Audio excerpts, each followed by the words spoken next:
যদি বাজেট সেগমেন্টত adventure look plus Honda trust বিচাৰা তেনেহলে এই বাইকখন তোমালোকৰ কাৰণে। এই ভিডিঅ'টোত যোনখন বাইকৰ কথা ক'বলৈ গৈ আছো বাইকখন হৈছে Honda CB 200X। এই বাইকখনত আছে adventure inspired design, tall windshield, sharp LED headlight আৰু মাস্কুলাৰ ফুয়েল টেংক। বাইকখনত আছে 184.4cc সিঙ্গল সিলিণ্ডাৰ 4-ষ্ট্ৰক ইঞ্জিন যি পাৱাৰ প্ৰডিউচ কৰে 17 PS at 8500 RPM আৰু torque 60 newton metre at 6000 RPM। মাইলেজৰ কথা যদি কওঁ এই বাইকখনৰ মাইলেজ পোৱা যায় 40 to 45 km/লিটাৰ।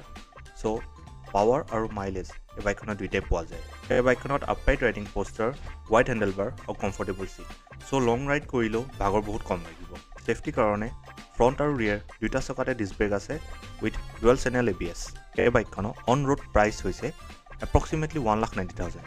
যদি তোমালোকে এখন ৰিলায়েবল, টুৰিং ফ্ৰেণ্ডলি আৰু বাজেট ফ্ৰেণ্ডলি বাইক বিচাৰা তেনেহলে এই বাইকখন ল'ব পাৰা। চেনেলটো যদি নতুন ছাবস্ক্ৰাইব কৰি ল'বা আৰু ভিডিঅ'টো লাইক কৰিবা, শ্বেয়াৰ কৰিবা। ধন্যবাদ।